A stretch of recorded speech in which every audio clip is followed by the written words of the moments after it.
고맙고 감사하신 하나님, प्रभु तपाईँलाई धन्यवाद छ। 오늘 또 귀한 하나님의 말씀을 저희들 배우고자 원합니다. प्रभु, आज पनि हामी तपाईँको जीवित वचनबाट सिक्दैछौँ।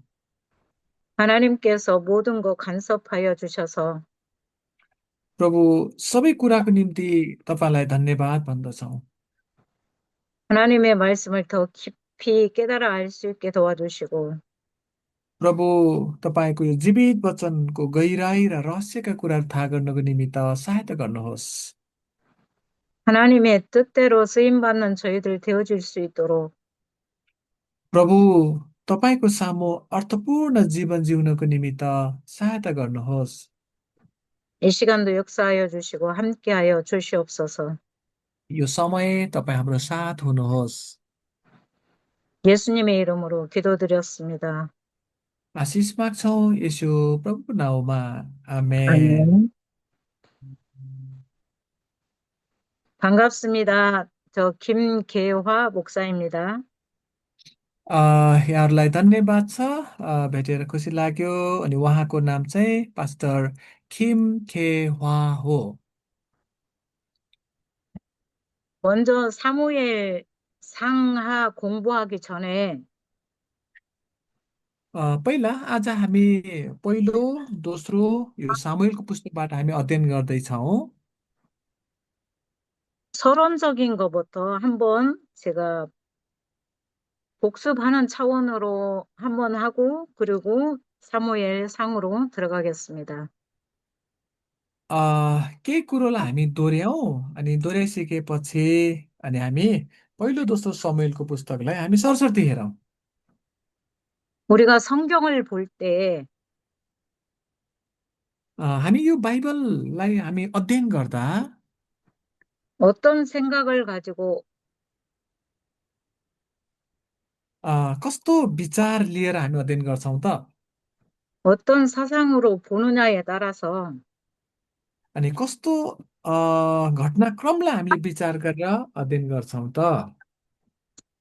지도자들에게는 정말 중요한 일이기 때문에 हामी अगुवाहरू मण्डलीको अग्रज भएको कारणले गर्दा बाइबल अध्ययन गर्न महत्त्वपूर्ण कुरा हो। 우리 KDM에서 विशेष गरी हामी केडिएममा 추구하고 있는 जति पनि यहाँहरू होइन जोडिनु भएको छ, 천국 이정표에 대해서 한번 살펴보고자 합니다. हामी विशेष गरी यो केडिएममा स्वर्गको राज्यको बारेमा र स्वर्गको राज्य हामी खोज्दछौँ बाइबलमा। 혹시 천국 이정표에 대해서 들어보신 적 있으신가요? सायद यहाँहरूले सुन्नुभएको छ स्वर्गको राज्यको बारेमा। सुन्नुभएको छ भने हातले यस्तो गरिदिनु भयो राम्रो।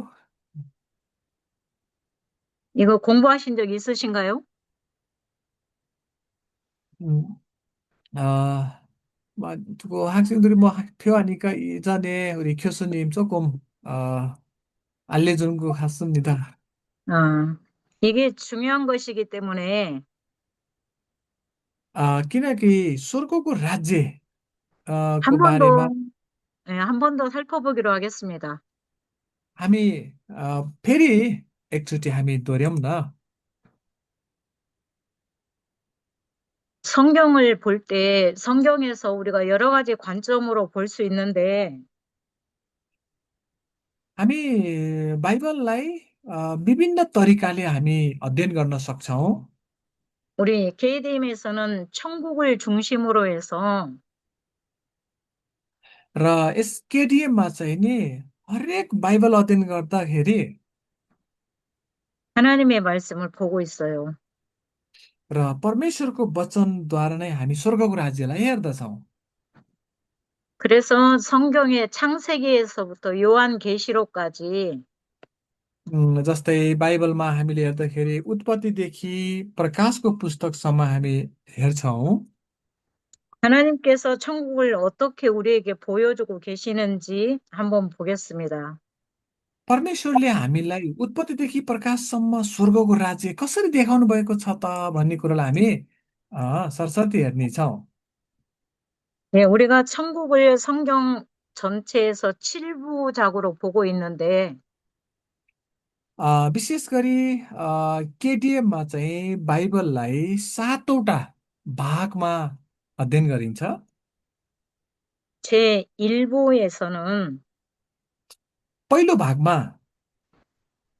창세기 1장에서 2장까지 에덴 동산을 중심으로 해서 성경이 펼쳐지고 있어요. हामीले पहिला पनि हेरेका थियौँ उत्पत्ति पहिलो भागमा उत्पत्ति 1 अध्यायदेखि 2 अध्यायमा चाहिँ अदनको बगैँचा मार्फत चाहिँ हामी स्वर्गको राज्यलाई हेर्दछौँ। 에덴 동산은 무엇을 하나님께서 우리에게 보여주시고자 원하셔서 말씀하셨냐면, अदनको बगैँचा परमेश्वरले हामी मानव जातिलाई दिनुभयो र उहाँले के देखाउन चाहनुहुन्थ्यो भने त्यहाँबाट 그 예표가 바로 천국이에요. अनि अदनको बगैँचा देख्दाखेरि हामीलाई स्वर्गको याद आउँदछ। 그래서 우리가 성경을 볼 때 जब हामी बाइबल अध्ययन गर्छौँ 에덴 동산 하면 천국이 떠올라야 돼요. हामीले अदनको बगैँचा भन्ने बित्तिकै हामीलाई स्वर्गको राज्यको याद आउँदछ। 우리에게 말씀을 주신 하나님의 본 뜻은 परमेश्वरले हामीलाई वचनमा भन्नुभयो 이 에덴 동산을 통해서 우리가 천국을 볼 수 있게 하시는 것이 जसरी अदनको बगैँचा हामी पाउँछौँ उत्पत्ति होइन 1 2 अध्यायमा अनि त्यो देखाउनुको कारण चाहिँ 하나님의 뜻이기 때문에 그래요. किनभने परमेश्वरले मानव जातिलाई स्वर्गको राज्य दिन चाहनुहुन्छ। 그리고 이제 제 2부로 넘어가서 दोस्रो भागमा 창세기 3장에서부터 11장에 나오는 그 말씀인데 उत्पत्ति 3 अध्यायदेखि 11 अध्यायको वचन हो। 첫 번째 무엇을 말씀하시냐면 노아의 방주에 대해서 말씀하고 있어요. हामीले यो खण्डमा हेर्ने भने हामीले नुवाको जहाजलाई पाउँदछौँ। 이 노아의 방주 역시 바로 천국을 예표하고 있어요. हामीले नुवाको जहाजलाई हेर्दै गर्दाखेरि नुवाको जहाजमा जति मानिसहरू बसेको छ सबै बाँचिएको छ। त्यसै कारणले त्यहाँ हामी स्वर्गको राज्य देख्छौँ। 그리고 에녹이라고 하는 선지자가 나오죠. त्यसपछि यहाँलाई थाहा नै छ हनोकलाई हामी पाउँदछौँ। 에녹은 결국 죽음을 보지 않고 하나님의 나라에 들어간 그런 인물로 거기에 기록해 놓으신 거예요. हामीले हनोकलाई पाउँछौँ जसले मृत्यु नचाखी स्वर्गमा उचालिए। 그리고 창세기 3장 15절 역시도 바로 하나님께서 이제 이 땅에서 예수 그리스도가 오시고 उत्पत्ति 3 को 15 हामीलाई थाहा नै छ जहाँ परमेश्वरले योजना बनाउनु भयो यीशु ख्रिस्ट आउनुहुन्छ। 결국은 마귀의 세력을 이기고 최종적인 승리를 거두는 그런 내용이 창세기 3장 15절이에요. उत्पत्ति 3 को 15मा हेर्ने हो भने परमेश्वरले योजना बनाउनु भयो र यहाँनिर चाहिँ नि होइन शैतानको शिर कुच्याउने छ भनेर परमेश्वरले बताउनु भयो। 그리고 이제 3부로 넘어가면 अब हामी तेस्रो भागमा जाउँ। 창세기 12장에서 여호수아까지의 내용이에요. मैले यो ग्रुपमा पनि हालिदिएको छु। उत्पत्ति 12 अध्यायदेखि यहोसुसम्मको यहाँ पाउँदछौँ। 거기 여호수아까지의 주요 내용은 뭐냐면 यहोसुसम्मको खण्डलाई चाहिँ हामी तेस्रो भागमा हेर्दछौँ। 하나님께서 이스라엘 백성들을 출애굽시키고 परमेश्वरले इजरायली जातिलाई मिश्रबाट निकाल्नुभयो। 그 이스라엘 민족을 가나안 땅에 들이기까지의 내용이 바로 여호수아까지의 내용이에요. अनि त्यो इजरायली जातिलाई कनानको भूमिसम्म चाहिँ नि होइन यसरी डोर्याएको चाहिँ हामी पुर्याएको चाहिँ हामी यहोशूसम्म पाउँदछौँ। यो चाहिँ तेस्रो भाग। 그러면 가나안 땅은 무엇을 지금 예표를 하고 있냐면 바로 천국이에요.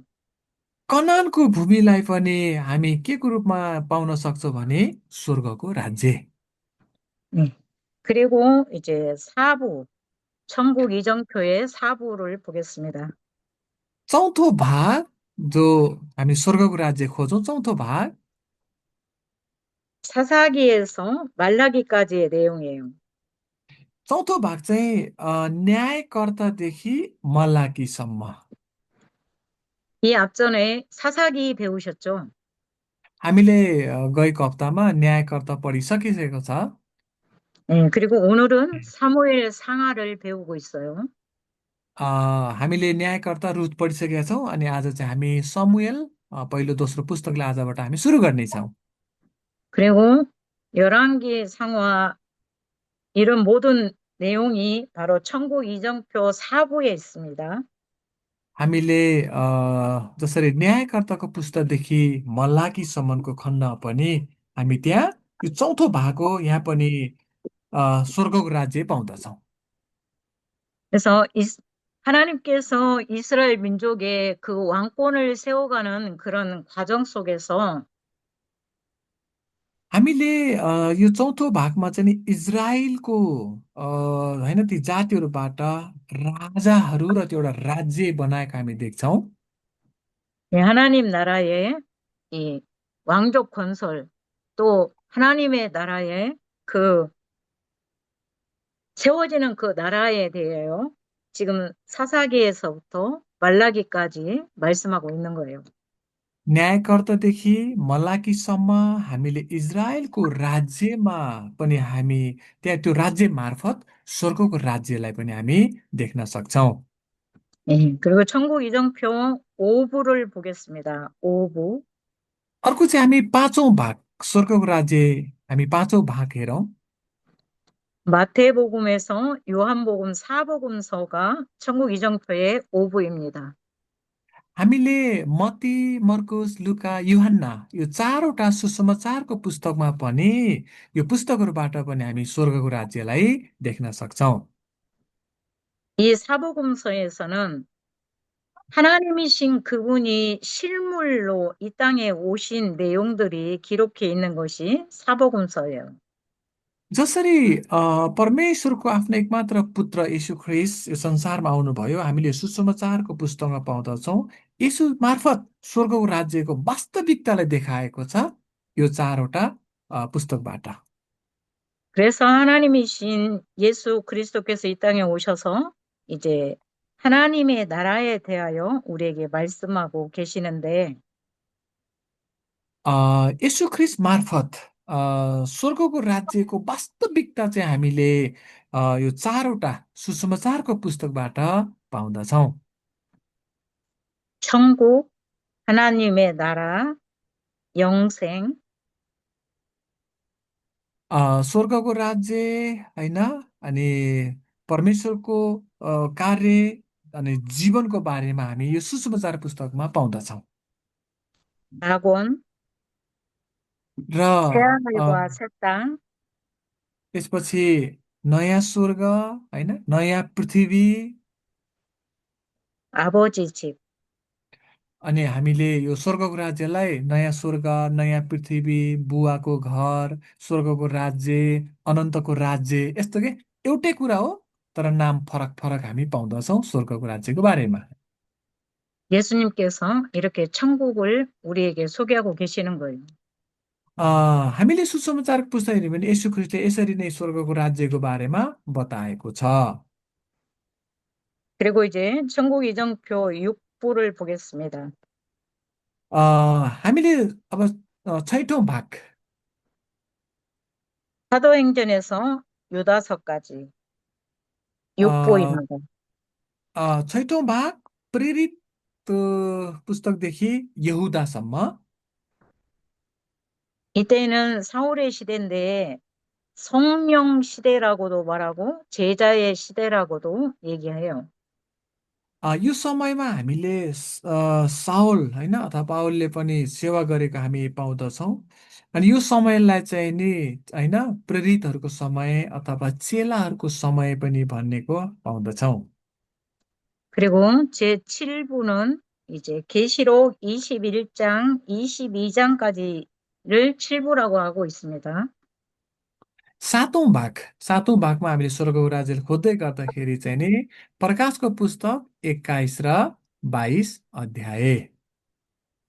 이제 천국이 임하는 나라, अनि 마지막 हामी 최종적으로 하나님의 나라가 이루어지는, 천국이 이루어지는 그 내용이 21장, 22장에서 완성되고 있어요. हामी यहाँनिर हेर्ने भने स्वर्गको राज्य चाहिँ नि पुरा भएको हामी यहाँ पाउँदछौँ। प्रकाशको पुस्तक 21 र 22 अध्याय। 여기까지가 천국의 이정표 7부작입니다. हामीले यहाँ हेऱ्यौँ भने स्वर्गीय राज्यको इतिहास र 7वटा भागहरू हामी यहाँ हेर्दछौँ। 그래서 1부에서부터 7부까지 쭉 맥락이 흐르는 내용은, 전체적인 내용은 바로 천국을 얘기하고 있습니다. हामीले अहिले भर्खरै हेरेको चाहिँ यो 7वटा भाग मैले यो ग्रुपमा पनि हालिदिएको छु, फेरि पनि म हालिदिन्छु। यसमा चाहिँ हामीले कुन कुन खण्डमा कसरी स्वर्गको राज्यलाई प्रस्तुत गरेको छ भनेर पाउँदछौँ। 하나님이 우리에게 말씀하시고자 원하는 성경의 중점 내용은 परमेश्वरले हामीलाई बाइबलद्वारा होइन बोल्नुहुन्छ। 바로 천국이라는 것을 잊어버리면 안 돼요. हामीले बाइबल अध्ययन गर्दा हामी इसाई जीवन बिताउँदै गर्दा हामीले भुल्नै नहुने कुरा चाहिँ स्वर्गको राज्य हो। 우리가 성경을 똑같은 내용을 볼 때도 हामीले बाइबलमा धेरै कुराहरू हेर्छौँ, उस्तो उस्तै पनि भेट्छौँ। 예를 들어서 가나안 땅을 얘기할 때 जस्तै कनानको भूमिलाई सम्झौँ हामी। 가나안 땅을 통해서 하나님이 이루어 가시는 최종적인 천국을 보여주고 있구나를 염두에 두고 성경을 볼 줄 알면 जस्तै हामीले कनान भूमि बाइबलमा धेरै पाउँछौँ। कनानको भूमि मार्फत पनि परमेश्वरले एउटा स्वर्गको राज्य देखाउनु भएको रहेछ भन्ने कुरा हामीले बुझ्नु पर्दछ। 우리에게 성경의 메시지를 보낸 하나님의 뜻을 우리가 제대로 알 수 있게 되는 거예요. हामीले बाइबललाई अध्ययन गर्दाखेरि परमेश्वरले दिनुभयो यो जीवित वचनबाट हामीले वास्तवमा स्वर्गको राज्यलाई खोज्ने हो। 이제 이것은 제가 큰 구도로 그냥 설명한 것이고 나중에 다시 자세히 또 강의가 한번 들어갈 거예요. 다른 교수님을 통해서. अहिले चाहिँ हामीले विशेष गरी एउटा होइन बाइबललाई पुरा समरी रूपमा हेऱ्यौँ, पछि अरू प्रोफेसरहरूले हामीलाई सिकाउनु हुनेछ। 혹시 천국의 칠부작에 대해서 물어보고 싶은 거 있으시면 물어보시면 이제 사무엘 상으로 들어가겠습니다. हामीले यो 7वटा भागलाई अहिले सरसर्ती हेऱ्यौँ, अन्त गएको दिनमा हेरेको। यसमा केही नबुझेको छ भने अहिले सोध्न सक्नुहुन्छ। यदि छैन भने हामी समूएलको पुस्तक अध्ययन गर्नेछ। केही छ सोध्नुपर्ने यो 7वटा भागबाट म यसलाई ग्रुपमा फेरि हालिदिन्छु है त। केही छ सोध्नुपर्ने?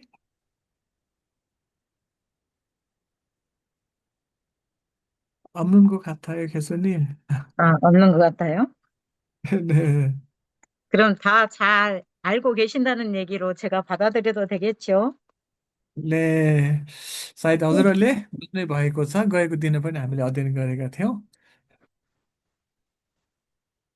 네, 지난번에도 교수님이 이거 어떤 교수님이 했어요. 그래서 아마 네. 또 이건 복습. 중요한 것이기 때문에 네, 제가 네, 다시 한번 잊어버리지 마시라고 얘기를 네, 해드리는 네, 거예요. 네, 너무 좋습니다, 교수님. 네. 그래서 이제 사무엘 상 이제 본격적으로 공부를 하도록 하겠습니다. आउनुहोस् अब हामी समुएलको पुस्तकलाई हामी हेरौँ न त। 사무엘상은 하나님의 모형이 될 이스라엘 왕국에 관한 역사를 이제 다루고 있는 것이 사무엘상하, 열왕기 상하예요. हामीले समुएलको पुस्तक अनि त्यसै गरी राजाको पुस्तक हामी हेर्छौँ। यहाँ चाहिँ इजरायलीहरूको राज्यलाई अब हामी देख्छौँ। 사무엘상의 기록 배경을 보겠습니다. हामी अलिकति यो समुएलको पुस्तकको पृष्ठभूमिलाई हेरौँ।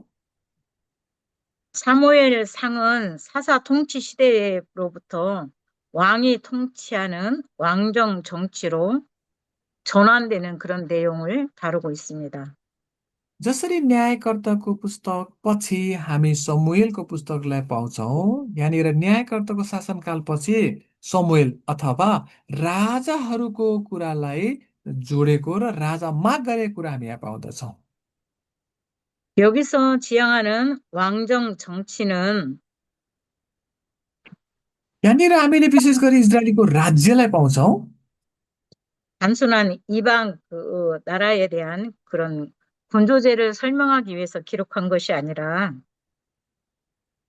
हुनु त यहाँनिर अन्य देश अन्य राज्यहरू पनि पाउँछौँ, उनीहरूलाई बताउनु खोजेको होइन।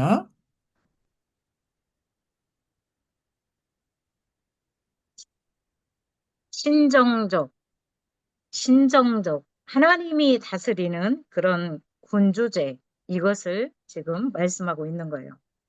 वास्तवमा यहाँनिर हामीले इजरायलले राजा माग गरेको देख्छौँ। वास्तवमा राजाहरूको राजा चाहिँ परमेश्वर हुनुहुन्छ भनेर यो राजाहरूको पुस्तक यो न्याय समूएलको पुस्तक हामी पढ्दै गर्दा परमेश्वरै राजा हुनुहुन्छ भन्ने कुरो यहाँ देखाउन खोजेको छ। 사사 시대가 끝나고 이제 사울 왕이 첫 번째 왕이 돼요. न्यायकर्ताको समयपछि यहाँलाई थाहा नै छ पहिलो राजा पावल हुँदछ।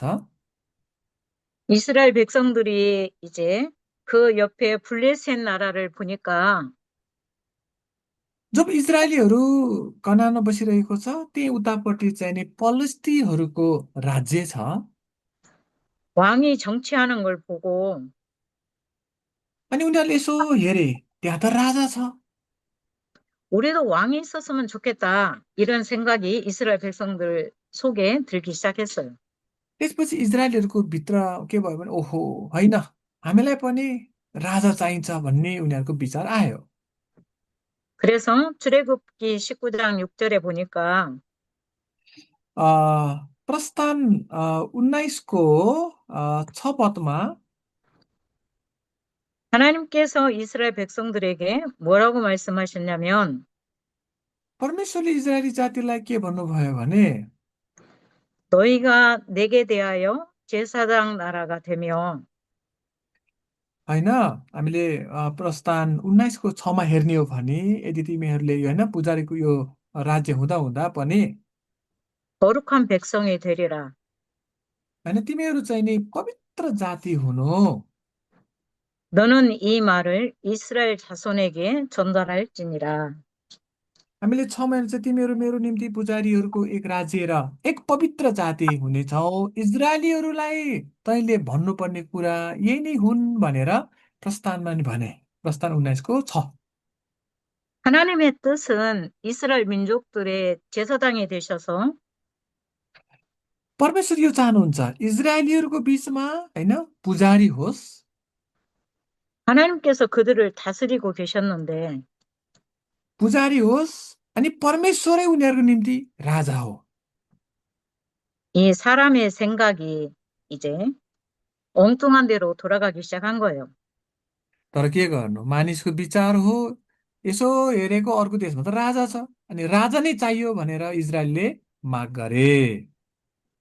그래서 사무엘상 8장 5절에 보니까 이제 우리에게도 왕을 주소서 하면서 이제 사무엘 제사장에게 요구하기 시작해요. त्यसपछि हामीले पहिलो समुएल 8 अध्यायको हामीले होइन यहाँनिर 5 पदमा होइन 5 पद तलतिर हामीले हेर्ने हो भने हामीलाई पनि राजा दिनुहोस् भनेर राजा माग गरेको हामी पाउँछौँ समुएल 8 अध्यायमा। 그래서 사람의 생각을 가지고 하나님 앞에 요구했던 왕으로 세워지는 그 첫째 왕이 바로 사울 왕이에요. त्यसै गरी 5 अध्यायमा होइन हामीलाई पनि शासन गर्ने एकजना राजा नियुक्ति गरिदिनुहोस् भनेर राजा माग गरे। अनि परमेश्वरलाई होइन परमेश्वरै राजा थियो नि त। अनि पहिलो राजा समुएल दिनुभयो। के अरे साउल दिनुभयो।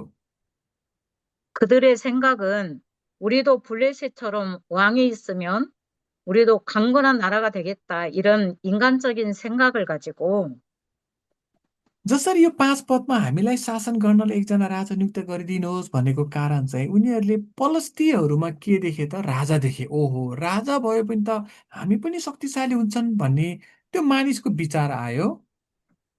하나님 앞에 이제 왕을 강력히 요구함으로 결국 세워진 사울 왕은 실패로 끝나고 말았어요. अनि उनीहरूले राजा माग गरे। राजा माग गरेपछि पहिलो राजा साउल नियुक्ति गरिदिनु भयो। अनि राजा साउलले पनि अन्तत गएर उनीहरू राजा साउल यत्तिकै अन्तमा आफै अन्त भएको हामी पाउँदछौँ। 그리고 난 다음에 하나님 마음에 합한 다윗이 이제 신정적인 군주로 이제 세워지기 이르게 됐어요. त्यसपछि राजा साउल पतन भइसकेपछि होइन आत्मीय पतन भएपछि परमेश्वरले त्यसै गरी दाउदलाई राजा नियुक्ति गर्दछन्। 그래서 사무엘 상의 주요 인물이 이제 हामीले यो पहिलो समुएलको पुस्तकमा हामीले परमेश्वरको राज्यलाई हेर्दै गर्दा 사무엘이 1장에서부터 7장까지 ना옵니다. हामीले विशेष गरी होइन समुएलको पुस्तक 1 अध्यायदेखि 7 अध्यायमा हामीले हेर्ने हो भने त्यहाँ विशेष गरी परमेश्वरको राज्य हामी यहाँ पाउँदछौँ। 그리고 8장에서부터 15장까지는 사울에 대하여 기록된 내용이에요. 8 अध्यायदेखि 15 अध्यायसम्म चाहिँ नि राजा साउलको बारेमा छ। 그리고 사무엘상 16장에서 31장까지의 내용이 다윗에 대하여 기록된 내용으로 사무엘상에 기록되어 अ, 있습니다. पहिलो समुएल 16देखि 31मा चाहिँ राजा दाउदको बारेमा छ। 그리고 이제 사무엘상의 그 제목에 대하여 अ, 히브리 원전 성경에서 हामीले यो पहिलो समुएलको विषयलाई हामी हेर्ने हो भने 사무엘 상하서는 원래 한 권의 책이었었어요. अ, यो पहिलो समुएल दोस्रो समुएल वास्तवमा एउटै पुस्तक हो। 원전에서는 한 권이었는데 그랬다가 헬라 구약 역본인 70인경 여기에서 이제 상하 두 권으로 나눠져서 지금까지 전통으로 이어져 오고 있습니다. होइन पहिला एउटै हो। लेखकले यो समुएल पहिलो दोस्रो होइन एउटै थियो। पछि गएर जब ग्रिक भाषामा उल्था गरिए त्यसपछि चाहिँ नि यो लामो भएको कारणले गर्दाखेरि पहिलो समुएल दोस्रो समुएल गरेर यसरी दुईवटा पुस्तकमा विभाजन गरिए। 히브리 원전이나 70인역이나 모두 이 제목의 주인공의 이름을 따서 사무엘, 즉 사무엘 책이다 이렇게 이름하고 있습니다. जसरी हामीले होइन पहिला त एउटै पुस्तक हो तर पछि जब ग्रिक भाषामा उल्था गर्दाखेरि पहिलो समुएल दोस्रो समुएल गरे तर एउटै हो। 그리고 저자와 기록 연대.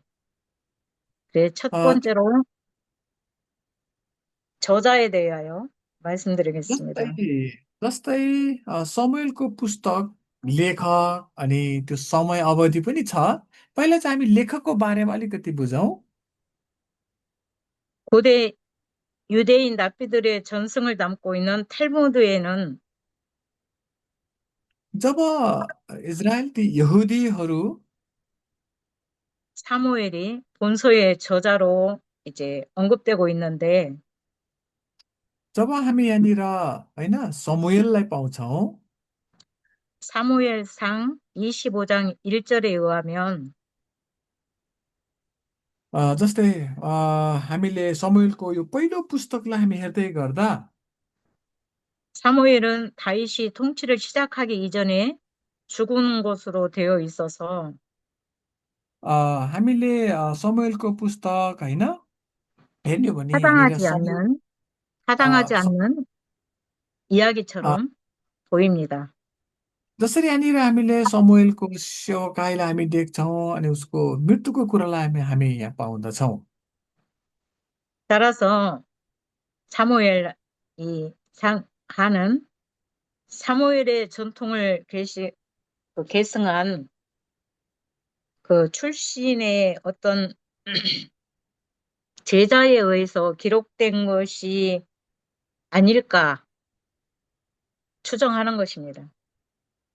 त्यसै गरी हामी समुएलको हामी दोस्रो पुस्तकलाई पनि हामी पाउँछौँ अनि दोस्रो समुएलको पुस्तकमा चाहिँ नि फेरि हामीले विस्तृत रूपमा के भयो त त्यो कुरालाई पनि हामी पाउँदछौँ। 그리고 기록 연대, यो लेखिएको साल चाहिँ 본서의 자료들은 선지자 사무엘의 글뿐만 아니라 अ, हामीले यो समुएलको पुस्तक मात्रै होइन 왕정 시대의 선지자들의 저술인 जसरी 나단의 나단의 이야기와 जसरी हामीले यो इजरायलको राज्य सुरु हुनुभन्दा अगाडि 갓 연대기까지 언급된 사실을 볼 때 जब न्यायकर्तादेखि यो राजाहरूको समयको बिचको अवधिलाई 본서는 이 사무엘 상하는 अनि हामी समुएलको पहिलो अनि दोस्रो पुस्तकलाई 남북 왕국 시대 초기인 यहाँनिर होइन उत्तरी राज्य पछि गएर हामी हेर्छौँ उत्तरी राज्य दक्षिण राज्य यसरी होइन विभाजन भएर गएको इजरायलीहरूको BC 930년에서 900년경에 기록된 것이 분명하게 보입니다. हामीले बिसीमा हेर्छौँ होइन त्यसो भने बिसी 330 930년에서 900년.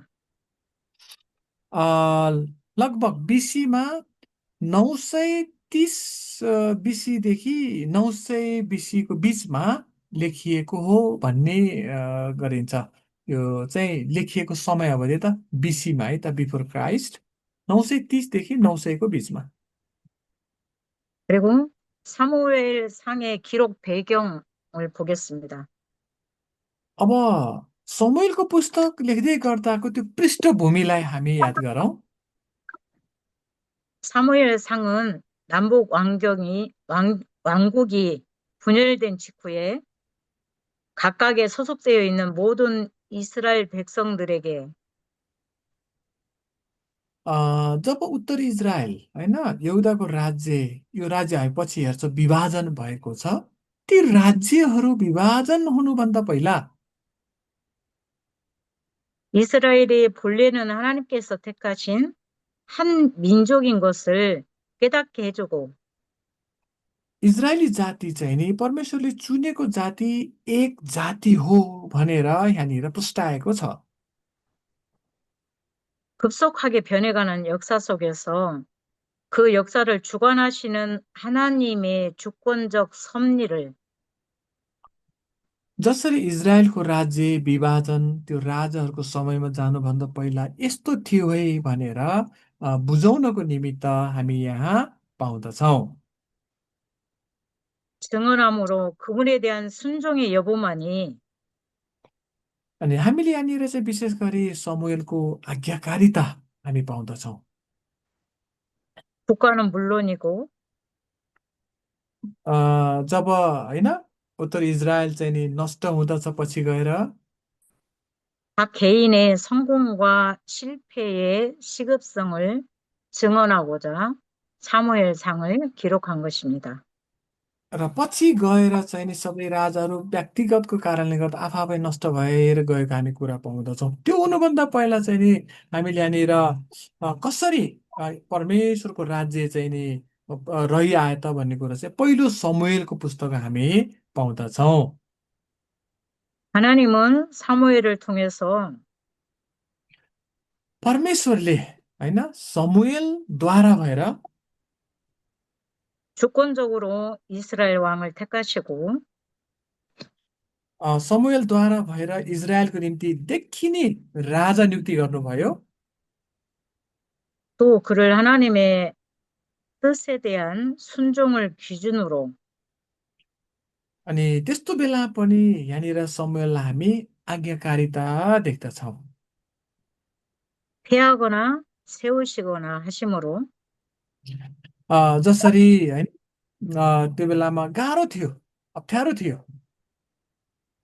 결국은 이스라엘 왕정 체계가 세워지는 것도 हामी समुएलको पुस्तकलाई 8 अध्यायबाट उता हेर्ने हो भने चाहिँ नि इजरायलीहरूले देखिने राजा माग गरेर सुरु गरेको हामी पाउँदछौँ। 그리고 유지되는 것도 오로지 하나님의 뜻에 의하여 된 것임을 보여주고자 하는 것입니다. तर यहाँ जे भए तापनि परमेश्वरको कार्य कसरी बग्यो त भन्ने कुरोलाई हामी यहाँ पाउँदछौँ। 여기서 제 개인적인 얘기를 덧붙이자면 यहाँनिर मैले आफ्नो कुरालाई राखेँ। 하나님의 일을 하다 보면 परमेश्वरले काम गर्नुहुँदा 어느 순간에 본인이 뭔가 되는 것처럼 교만이 들어갈 때가 있어요. कहिलेकाहीँ परमेश्वरले हामीद्वारा काम गर्दै गर्दा हामीमा पनि घमण्डहरू आउँछ।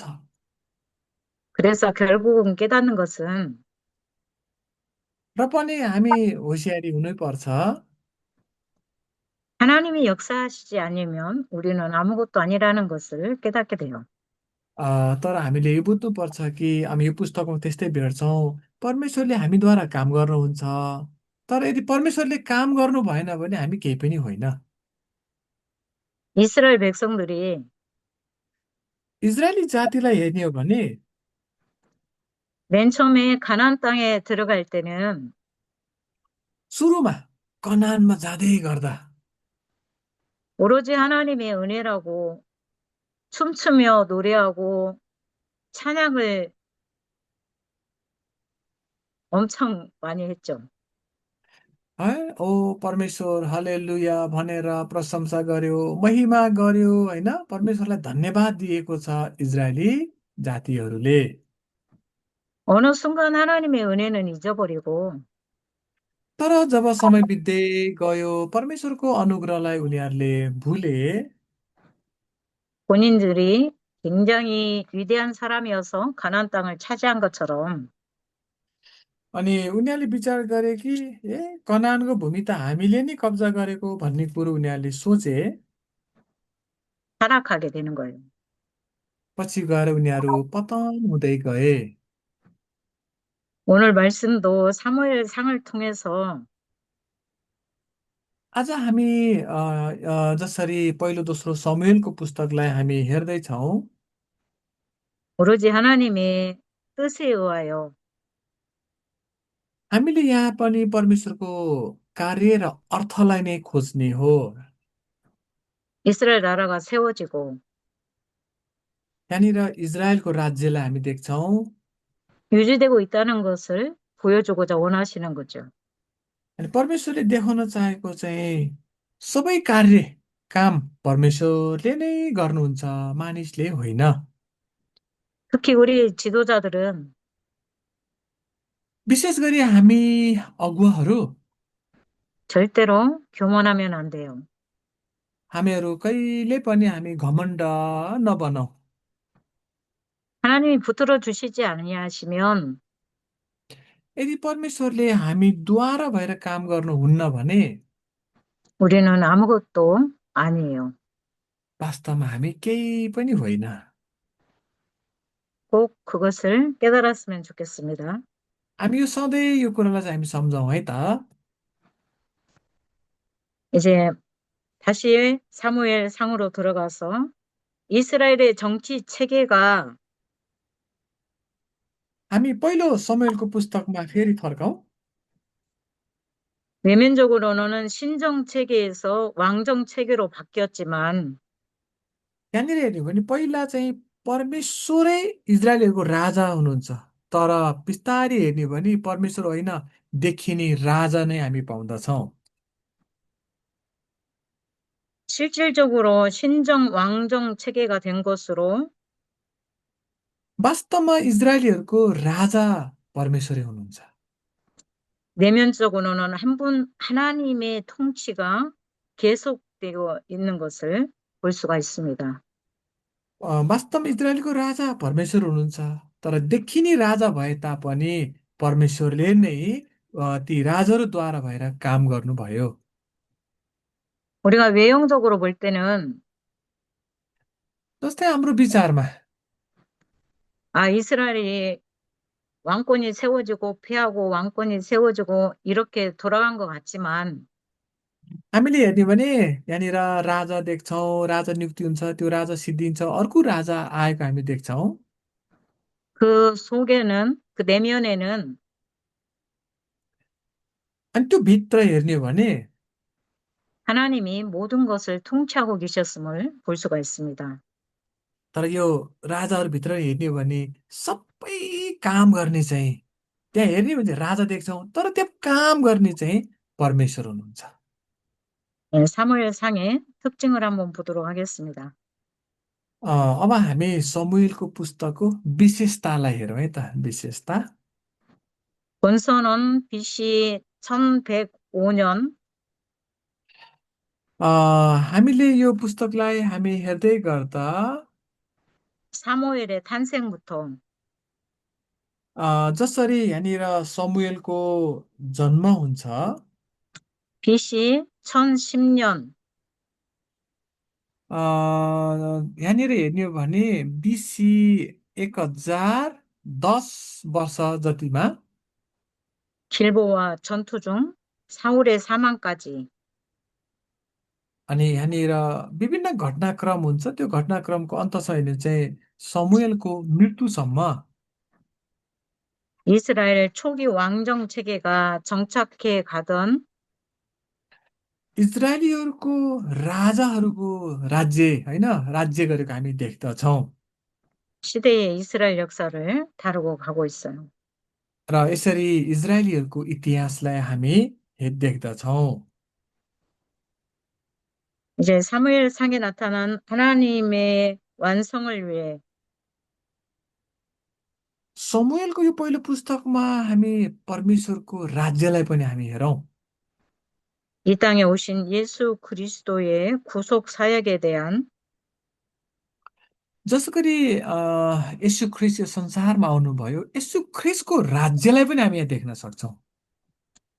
구속사적 언급은 결국 예수님의 사역의 일부를 예표하는 अ, हामीले समुएलको पुस्तक हेर्दै गर्दाखेरि हामीले यहाँनिर यसु ख्रिस्टलाई त हामी देख्दैनौँ जस्तो लाग्छ, तर होइन, यसु ख्रिस्ट हामी यहाँ छायाको रूपमा हामी देख्दछौँ। 사무엘과 다윗의 모습으로 हामी हेर्ने हो भने यहाँनिर समुएललाई देख्छौँ। समुएल पनि होइन, एउटा यसु ख्रिस्टको छायाको रूपमा हामी देख्न सक्छौँ। 축약되어 보여주고 있습니다. यसरी यसुको छायाको रूपमा हामी यहाँनिर अहिले समुएललाई पाउँदछौँ। 죄악은 하나님의 분명한 징계를 초래합니다. परमेश्वरले जहिले पनि पापमाथि न्याय गर्नुहुन्छ। 또한 개인의 죄악은 그 자신뿐 아니라 पाप होइन, व्यक्तिगत पाप पनि हुन्छ। 그가 속한 공동체까지도 엄청난 악 영향을 끼치게 됩니다. यहाँनिर हामीले हेर्दै जाने व्यक्तिगतको पापको कारणले गर्दाखेरि एउटा समूह नै नष्ट भएको पनि हामी पाउँदछौँ। त्यो चाहिँ हामी आकनको होइन, हामीले गएको दिनमा भने आकनको पापले हेर्दै आएका थियौँ, त्यस्तै हामी यहाँ पाउँदछौँ। 사울의 불순종, अनि हामी राजा साउलको अनज्ञाकारिता 엘리의 두 아들 홈리와 비느하스의 죄악들이 바로 이런 모습을 보여주고 있습니다. यहाँनिर व्यक्तिगत पाप, तर त्यो व्यक्तिगतको पापले गर्दा एउटा समुदाय नै पापमा परेको कुरा देख्छौँ। जस्तै हामीले एली पुजारीको दुई छोरा र उनीहरूको कारणले गर्दाखेरि पापले राज्य गरेको। 이제 사무엘 상하 열왕기 상하의 주요 내용들을 간단하게 한번 정리해 보도록 하겠습니다. हामी यो पहिलो दोस्रो समुएल लगायत हामी पहिलो दोस्रो राजाको पनि पुस्तकमा हामी सम्बन्धित कुरा हामी यहाँ पाउँदछौँ। 통일 왕국 시대, जस्तै हामी यहाँनिर राजाहरूको राज्यलाई हामी देख्छौँ। BC 1050년에서 जस्तै बिसी 1050 समयदेखि 930년, 930 यो बिसी है त। 이때가 바로 통일 왕국 시대였어요. यो समय बिचमा चाहिँ नि राज्यहरू यहाँनिर हामी पाउँदछौँ। 사무엘상 1장 जस्तै पहिलो समुएल 1 अध्यायमा 그리고 열왕기왕 12장 अ, पहिलो समुएल 1 अध्याय, दोस्रो राजा 12 अध्याय, 요 사울 1050년에서 1010년 अलिकति बुझौँ है त। पहिलो समुएल 1 अध्याय हो भने चाहिँ पहिलो राजाको 12 अध्याय, जसरी राजा दाउदको समयमा 다윗의 시대가 1010년에서 970년 राजा दाउदको समय अवधि है त 1010 बिसीदेखि 970 बिसी समय अवधि छ राजा दाउदको।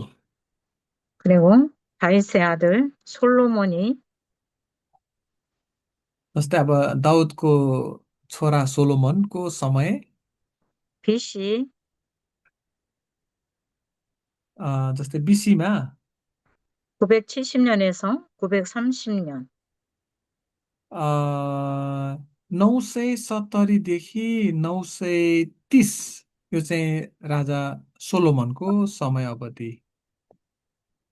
1050년에서 930년이 중요한 इ유는 यो यहाँनिर यो 1050 बिसीदेखि यो 930 बिसी किन महत्त्वपूर्ण छ भने 이 통일 왕국을 이룸으로써 가장 편안했던, 가장 번성했던 시기가 바로 이 시기예요.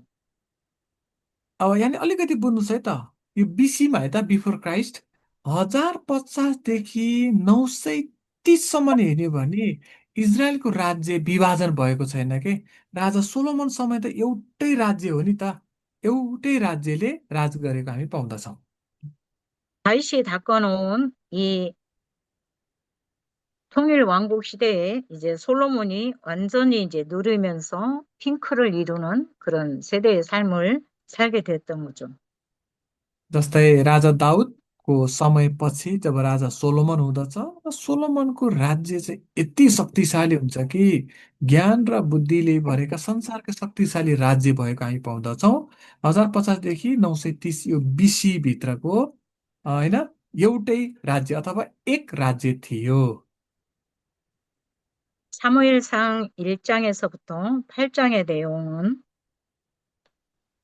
पहिलो समुएल 1 अध्यायदेखि 8 अध्यायसम्म हामी हेर्ने हो भने 마지막 사사인 사무엘과 왕국 건설에 대한 백성들의 요청이 기록된 내용이 1장에서부터 8장에 기록되어 있습니다.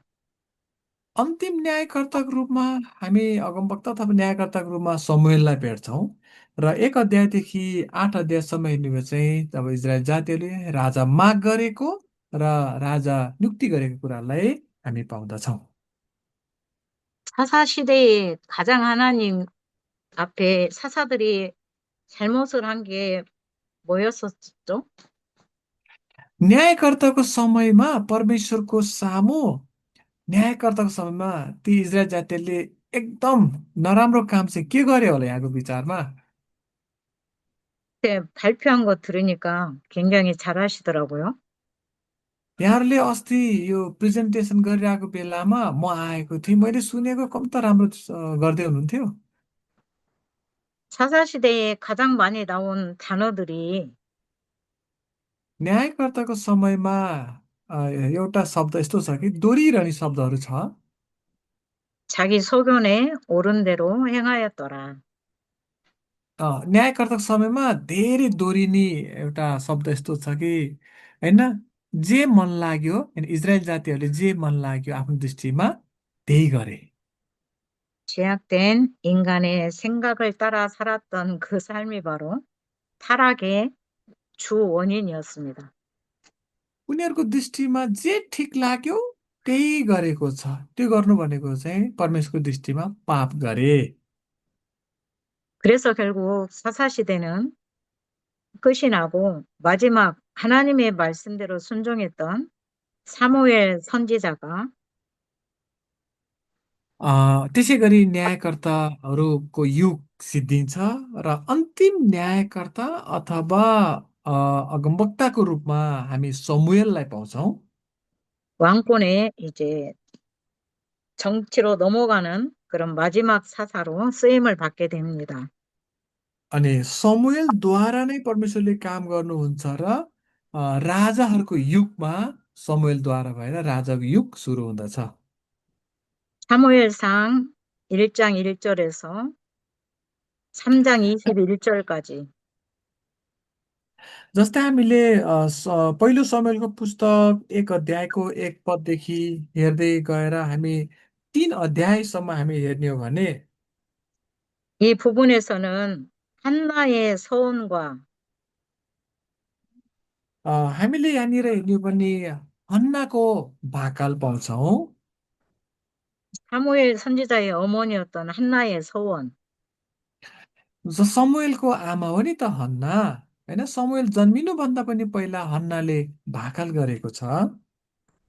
사무엘의 출생이 기록되어 있습니다.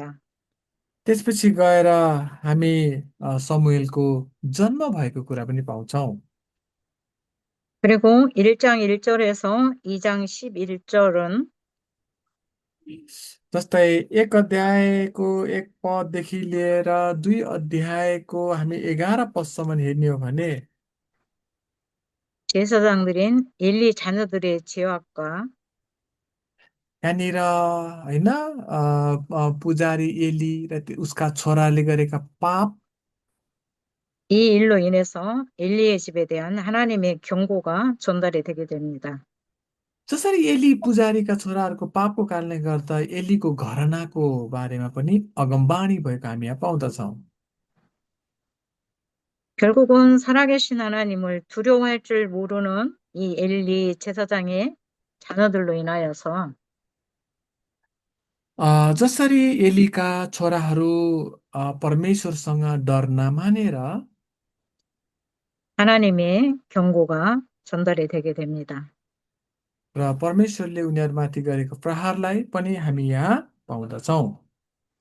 그리고 2장 12절에서 36절까지 जस्तै हामी 2 अध्याय 12 पददेखि हामी 36 पदसम्म हेर्ने हो भने 주요 내용이 사무엘에 대한 하나님의 부르심과 हामी यहाँनिर विशेष गरी समुएल जसरी समुएलको अब बोलावट हुँदछ 마침내 사무엘에게 하나님의 말씀이 나타나기 시작하는 내용이 3장 अनि 1절에서부터 21절까지 나오고 있습니다. अनि हामी 3 अध्यायको 1 पददेखि 21 पदसम्म चाहिँ परमेश्वरले समुएललाई बोलाउनुहुन्छ र परमेश्वरले समुएलसँग बोल्नु भएको कुरा हामी पाउँदछौँ 21 पद। 하나님 앞에 온전히 순종하지 못했던 엘리의 제사장은 피하게 되고 जसरी एली पुजारी र त्यो घरना चाहिने परमेश्वरको सामु आज्ञाकारिता हुँदैन, 결국은 사무엘이 그 뒤를 잇게 되는 것입니다. त्यसै गरी समुएलले एलीले गरेका ती पुजारीहरू अनि त्यो सबै कुराहरू देख्दछन्। 우리에게 하나님이 요구하시는 것은 परमेश्वर पनि हामीहरूद्वारा यो चाहनुहुन्छ। 결국은 순종이에요. के चाहनुहुन्छ भने त्यो हो आज्ञाकारिता। 하나님을 두려워할 줄 아는 순종. अ, आज्ञाकारिता हो हामी परमेश्वरसँग भय मान्नु पर्दछ। 이것이 없이는 결국은 교만하게 되고 हामी परमेश्वरसँग भय मान्दैनौँ भने हामीमा घमण्ड आउँदछ। 엘리의 자녀들처럼 एलीका हामी छोराहरूलाई हेर्ने हो भने 버림을 받게 되는 것입니다. एलीका छोराहरू अन्तमा गएर सिद्धिएको हामी पाउँदछौँ 4 अध्यायमा। 이제 사무엘 상 4장 1절에서부터 7장 17절 말씀까지 보도록 하겠습니다. समुएल 4 अध्यायदेखि हामी यो 7 अध्यायसम्मलाई हामी हेर्दै जाउँ। 전체적인 내용은 마지막 사사인 사무엘에 대하여 보겠습니다. हामी अन्तिम न्यायकर्ता यहाँ समुएललाई पाउँदछौँ। 4장 1절에서 11절의 말씀은 4 अध्यायको 1 पददेखि हामी 11 पदसम्म हेर्ने हो भने 블레셋과의 전투 그리고 법궤의 분실의 내용이 4장 1절에서 11절까지의 내용입니다. यहाँनिर पलस्तीहरूसँग लडाइँ गर्दछन् र पलस्तीहरूले करारको सन्दुक कब्जा गरेर पनि लाँदछन्। 4장 12절에서 22절까지의 말씀은 엘리의 마지막 멸망의 내용이 기록되어 있습니다. हामीले 12 पददेखि 22 पदसम्म हेर्ने हो भने एली एलीको मृत्यु भएको हामी यहाँ पाउँदछौँ। 엘리 집의 멸망, एलीको घरना होइन नष्ट भएको। 예. 그리고 5장 1절에서부터 7장 1절, 2절의 내용은 हामी 5 अध्यायदेखि 7 अध्यायको 1, 2 पदमा हेर्ने हो भने 블레셋 족속들이 하나님의 법궤를 뺏어갔다가 법궤를 परमेश्वर 다시 법궤를 다시 돌려주는 그런 사건. परमेश्वरको करारको सन्दुक उनीहरूले लुटेर लिएर जान्छ यो पलिस्तीहरूले। त्यसपछि उनीहरूको जुनसुकै सहरमा लगेर राखे तापनि त्यहाँनिर त्यो गिर्खा र रुडी र मुसाले सताउँछ अनि करारको सन्दुक हामी राख्दैन भनेर फर्काएर पठाउँछन् 그리고 법궤의 보관. र करारको सन्दुक सुरक्षित साथ राखिएको पनि हामी पाउँछौँ। 이런 내용이 5장 1절에서 7장 1절, 2절까지의 그런 내용입니다. हामी 5 अध्यायदेखि करारको सन्दुक लुटेर लिएर गएको अनि यताउति हुँदा हुँदा त्यो पलिसले फर्काएर पठाएर 7 अध्यायको हामी 2 पदमा हेर्ने भने करारको सन्दुक किरत यारिममा ल्याएर राखिएको हामी पाउँदछौँ। 그리고 7장 3절에서 14절의 내용은 7 अध्यायको 3 पददेखि हामी तल हेर्ने हो भने 미스바의 대성회에 대해서 기록한 내용이 7장 3절에서 14절의 내용입니다. त्यसपछि इजरायलीहरूले चाहिँ नि मिस्पामा होइन सबैजना मिस्पामा भेला हुँदछ। 그리고 7장 15절에서 17절의 내용은 त्यसपछि 7 अध्यायको 15देखि हामी तल 17 पदसम्म हेर्ने हो भने 사무엘 시대에 그 평안한 삶을 누렸던 내용이 바로 7장 अ, 15절에서 17절까지 내용입니다. जब राजा समुएल के अरे न्यायकर्ता समुएलको समयमा चाहिँ शान्तिसँग बसेको कुरा पनि हामी पाउँदछौँ। 철저하게 하나님의 말씀에 순종했던 परमेश्वरको वचनमा जब आज्ञाकारितामा रहे समुएल, 사무엘 시대에 समुएलको समयमा 이런 평안함이 잠시 있었습니다. यसरी एकदम शान्तिको राज्य भएको हामी पाउँछौँ समुएलको समयमा। 그리고 난 다음에 이제 8장 1절에서부터 22절의 내용은 जसरी 8 अध्यायको 1 पददेखि 22 पदसम्म 사무엘의 이제 나이가 많아서 이제 돌아가시고 사무엘의 자녀들이 이제 그 뒤를 이어야 되는데 사무엘의 자녀들이 이제 타락하게 돼요. यहाँनिर हामीले के पाउँछ नि समुएल एउटा असल न्यायकर्ता अथवा अगमवक्ता तर समुएलको आफ्नै छोराहरू चाहिँ राम्रो बाटोमा गएको हामी भेट्दैनौँ। 아버지가 믿음이 좋다고 자녀들도 그거를 이어받는 건 아닌 것 같아요. हामीले यहाँनिर 8 अध्यायको 3 पदमा हेर्ने हो भने हामी यहाँबाट के बुझ्न सक्छौँ भने बुवा असाध्यै राम्रो छ भन्दैमा छोराछोरी राम्रो हुन्छ भन्ने चाहिँ छैन है। 온전히 하나님의 말씀에 순종했던 사무엘과는 달리 अब हेरौँ त समुएल परमेश्वरको वचन अनुसार जिएको व्यक्ति तर 8 अध्यायको 3 पदमा उसको छोराहरू कस्तो छ त। 이스라엘 백성들이 바라보는 사무엘 자녀들은 इजरायली जातीयहरूले हेर्दै गर्दा समुएलको छोराहरूलाई 아주 타락했던 것 같아요. होइन र यो 3 पदमा हेर्ने हो भने त बुवाको चालमा हिँडेको छैन अरू इजरायल जातिसँग घुस मागेर हिँडेको छ भने छोराहरू त खत्तमै छ समुएलको पनि। 그래서 이스라엘 백성들이 사무엘 선지자는 믿고 잘 따랐었는데 이제 자녀들이 그렇게 타락한 모습을 보고 इजरायली जातिहरूले समुएललाई हेर्दै गर्दाखेरि एकदम राम्रोसँग जिएको छ किनकि आज्ञाकारितामा जिएको कारण तर समुएलको छोराहरूलाई हेरिसकेपछि इजरायलीहरूले ठिक मानेको छैन। 우리에게도 왕을 달라고 요구하기 시작했던 그런 모습이에요. यहीँनिर हामी टर्निङ पोइन्ट हुन्छ कि समुएलले राम्रो गर्यो होइन 3 पदमा समुएलका छोराहरू बुवाको चालमा हिँडेको छैन घुस माग्ने निनी गरेको छ कि त्यसपछि हामीलाई यो तपाईँको छोराहरू चाहिँदैन बरु हामीलाई एकजना राजा दिनुहोस् भनेर राजा माग गर्यो। 저 타락한 사무엘의 아들들을 우리가 믿을 수가 없으니 우리에게도 왕을 주소서. 이게 주요 내용이에요. भन्नु खोजेको के हो भने समुएल हजुर त एकदम ठिक हुनुहुन्छ तर तपाईँको छोराहरू ठिक छैन त्यस कारण तपाईँको छोराहरूलाई हामी मान्दैनौँ हामीलाई राजा दिनुहोस् भनेर 5 पदमा राजा माग गरे।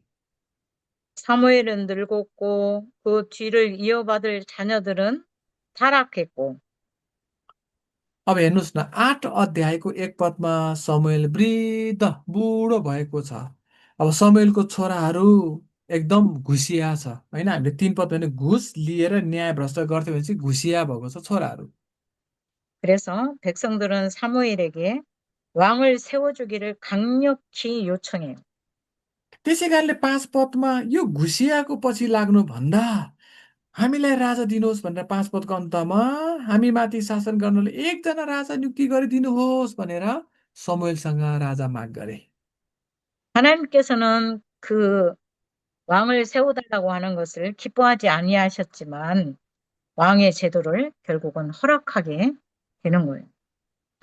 परमेश्वरलाई यो राजा माग गरेको परमेश्वरलाई मन परेको छैन र पनि परमेश्वरले यो राज्य को निमित्त चाहिँ राजा नियुक्ति गर्ने चाहना गरेको हामी पाउँदछौँ यहाँ। 이 내용이 사무엘상 8장 1절에서 22절까지의 내용입니다. हामीले 8 अध्यायमा हामी पाउँदछौँ राजा परमेश्वरलाई चाहेको होइन तर उनीहरूले माग गरे अनि पछि राजा नियुक्त गरिदिए। हामी 22 पदसम्म हेर्ने हो भने यहाँ पाउँदछौँ। 그리고 사무엘상 이제 9장에서부터 31장의 내용은 अब हामी 9 अध्याय देखि हामी अगाडि हेर्दै जाउँ। 사울왕의 등장, 그리고 왕국 건설, यहाँनिर होइन राजा साउल नियुक्ति भएको हामी पाउँछौँ। 그리고 사울왕의 죽음이 기록된 내용이 9장에서부터 31장의 내용입니다. हामीले यहाँनिर 9 अध्यायदेखि राजा साउल नियुक्ति भएको र राजा साउलले राज्य गरेको र राजा साउलको मृत्युसम्म हामी 31 अध्यायसम्म हेर्यौँ भने राजा साउलको मृत्यु भएको पनि हामी त्यहाँ पाउँदछौँ। 사무엘상 9장 1절에서 10장 27절까지의 내용은 हामीले 9 अध्यायदेखि हामी 10 अध्यायको हामी 8 पदसम्म हेर्ने हो भने 사울의 등장, 그리고 왕이 죽기까지의 내용이 9장 1절에서 10장 27절까지의 내용입니다. यहाँनिर राजा पहिलो राजाहरूमा साउल देखा पर्दछन्। त्यति मात्र होइन, हामी 10 अध्यायमा गएर हेर्ने भने समुएलले साउललाई राजा अभिषेक पनि गरेको छ, पहिलो राजा। 그리고 9장 20절에서 21장, 10장 22절까지의 내용은 जसरी हामी 9 अध्यायदेखि हामी पछाडिका अध्यायहरूमा हेर्दै जाने हो भने 만나기를 찾기 위해서 집을 떠난 사울, जसरी हामीले होइन राजा साउलको कार्यलाई हामी यहाँ पाउँदछौँ। 그리고 사울이 사무엘을 만나게 되는 내용이 र विशेष गरी साउल यत्तिकै राजा नियुक्ति हुँदैन होइन, गधा त्यहाँनिर होइन निस्किन्छ र राजा के अरे समुएलसँग भेट हुन्छ नि, राजा अभिषेक गरेको कुराहरू हामी भेट त्यहाँ पाउँदछौँ। 그리고 사무엘이 간접적인 이야기를 들은 사울은 जसरी समुएलले साउललाई होइन विभिन्न चिन्हका कुराहरू पनि बताएका हामी पाउँदछौँ। 자신은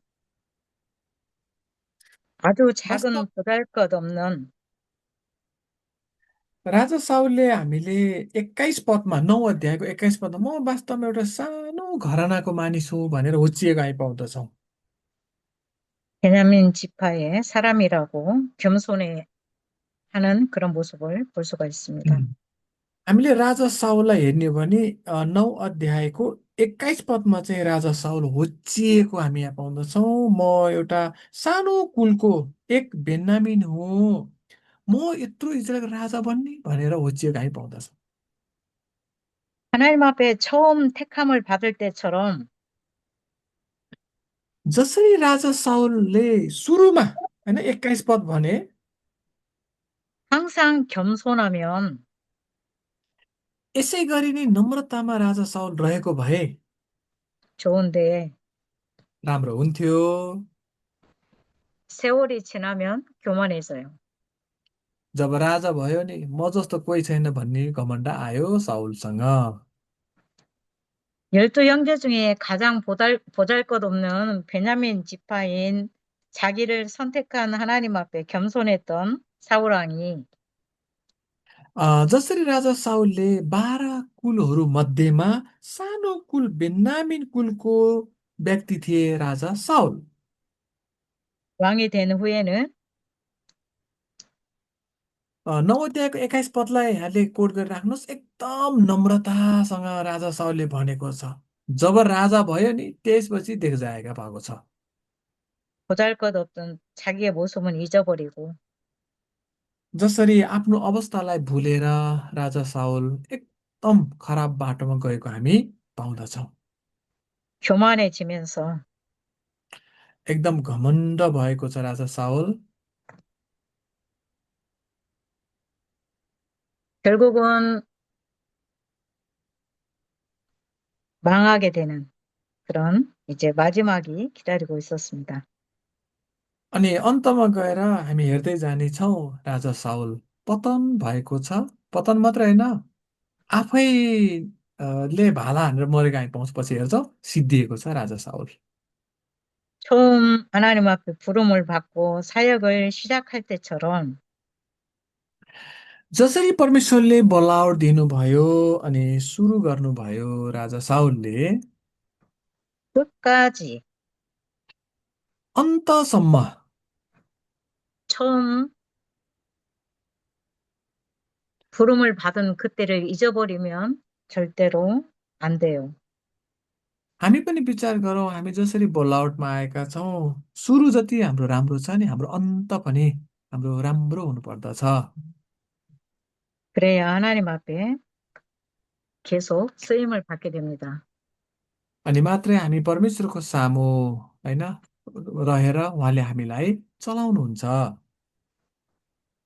많은 사람들이 처음에는 모두 이처럼 자신을 작은 자로서 겸손하지만 राजा साउलले जस्तै वास्तवमा सबै मानिसहरूले सुरुमा चाहिँ यो 9 अध्यायको 21 पद जस्तै होइन मानिसहरूले भन्छन् 시간이 지나면 스스로 큰 자가 되어서 जब समय बित्दै बित्दै आउँछ आफ्नो बलाउटलाई भुलेर म नै सबैभन्दा ठुलो हो भन्ने सोध्छन् 교만하게 되는 것을 볼 수가 있습니다. मानिसमा घमण्ड पनि आउँदछ यो चाहिँ हामीले मानिसमा देखिने कुरा हुन् 그래서 왕상 3장 7절에 보면 जसरी हामीले अ, अ, 다시 한번 교수님 몇 장, 몇 절? 3장 7절 पहिलो राजा 3को 7 पदमा हामीले हेर्ने हो भने 사무엘이 사울에게 기름을 부어서 이스라엘 왕으로 세우게 되는 것이 10장 1절 내용입니다. त्यो त्यसपछि गएर हामीले 10 अध्यायको हामीले यहाँनिर 1 पदमा हेर्ने हो भने समुएलले चाहिँ नि साउललाई होइन तेलद्वारा अभिषेक गरेको हामी यहाँ पाउँदछौँ 10को 1 पदमा 그래서 결국은 그렇게 처음에는 겸손하게 시작했던 왕권이 교만으로 끝나게 되는 그런 내용들을 기록한 것이 사무엘상 9장에서부터 31장의 주요 내용으로 기록되고 있습니다. जसरी राजा साउलले 9 अध्यायको 21 पदमा एकदम नम्रता देखाएको छ त्यसपछि 10 अध्यायको 1 पदमा परमप्रभुले जसरी समुएललाई भन्नुभयो त्यसै गरी नै राजा अभिषेक गरिदिनु भयो इजरायल निम्ति हामीले 9 अध्यायदेखि 31 अध्यायसम्म हेर्ने हो भने 31 अध्यायमा गएर राजा साउल आफै घमण्डमा पतन भएको छ 제가 준비한 수업은 이제 다 마무리가 된 것 같아요. 좀 내용이 좀 짧아가지고 시간을 다 채우지를 못하고 지금 30분인데 이제 혹시라도 제게 하실 말씀이 있으신지 아니면 예. 제가 이제 처음 시작을 해가지고 좀 미흡한 점이 많아가지고 좀 이해들을 해주시면 좋겠습니다. 네, 교수님. 오늘 강의 저도 들으니까 참, 동역하면서 많이 은혜가 받았습니다, 교수님. आज उहाँको पहिलो दिन लगभग लगभग समय चाहिँ होइन सकिसकेको छ उहाँको तयारी बनाएको जति अनि सायद यहाँले बुझ्नुभयो होला उहाँले आज पहिलो दिन भएर त्यति धेरै समय त अलिकति बाँकी छ र पनि उहाँले धेरै तयार पारेर त आउनुभएको छैन जति पनि अब हामी यो महिनाभरि उहाँसँगै जोडिने छौँ सायद हामी धेरै कुराहरू बुझ्छौँ होला अनि आज सिकेको कुराबाट सायद मलाई पनि अलिकति अनुग्रह मिलेको छ अनि हामी राजा साहुलाई हेर्दै गर्दाखेरि यहाँलाई पनि सायद अनुग्रह मिल्यो होला यस्तो केही छ भने सोध्नु पनि सक्नुहुन्छ है त 제가 마지막으로 꼭 부탁드리고 싶은 게 있는데요. म एउटा कुरा चाहिँ यहाँलाई अनुरोध गर्न चाहन्छु 제가 처음에 그 공부했던 천국의 칠부작 있죠. 네. 이것을 잊지 말고 성경을 볼 때 꼭 기억하셨으면 좋겠습니다. एउटा मात्रै अनुरोध गर्न चाहे त्यो चाहिँ के हो भने उहाँले अघि सुरुमा भन्नुभएको थियो नि क्लासमा जानुभन्दा पहिला यो बाइबलको 7वटा भागहरू अनि त्यो 7वटा भाग हामीले पढ्दै गर्दाखेरि त्यो हरेक खण्डहरूमा हामीले भुल्न नहुने कुरा चाहिँ स्वर्गको राज्य।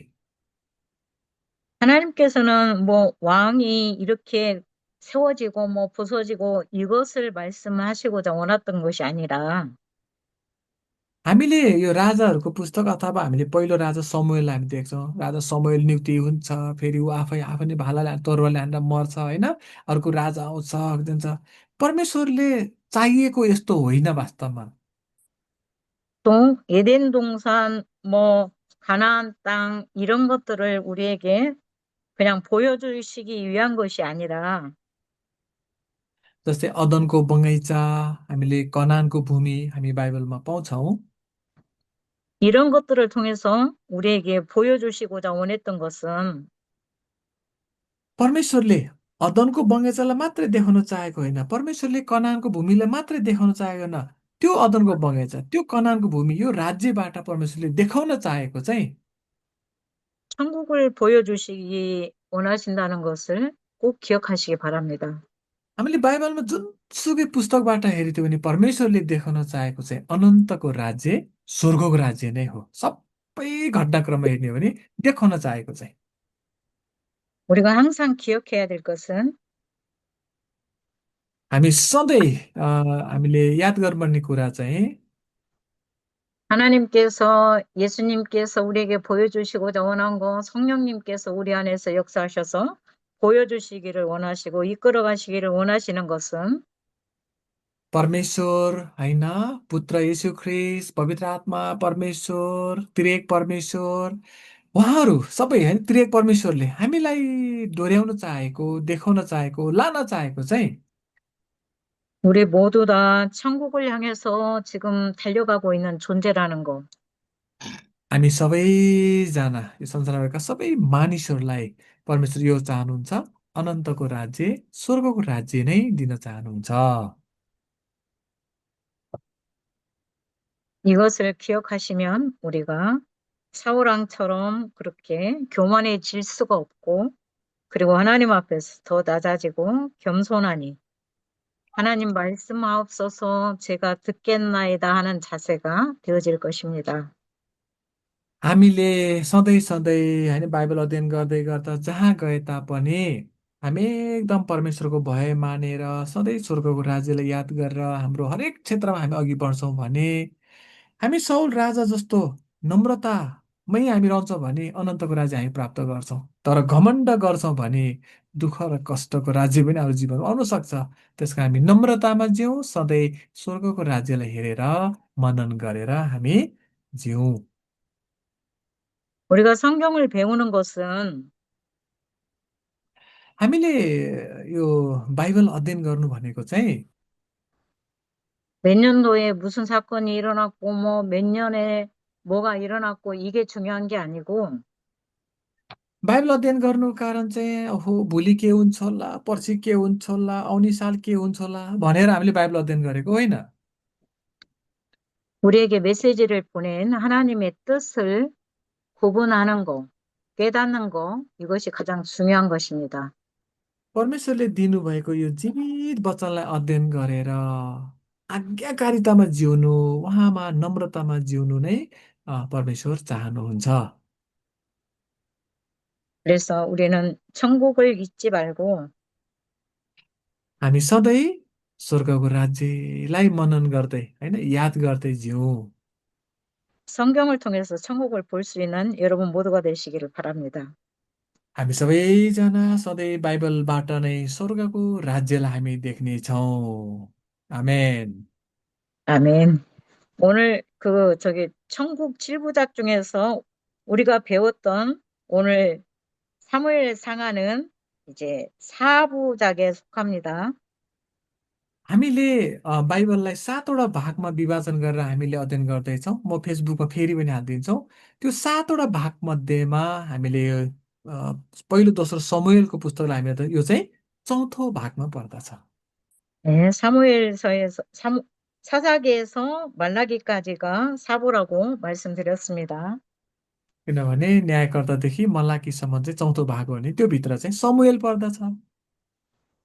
오늘은 혹시 질문 있으시면 질문하실래요? केही केही सोध्नुपर्ने छ यहाँहरूलाई यो आज अध्ययन गरेकोबाट छ भने सोध्न सक्नुहुन्छ, छैन भने हामी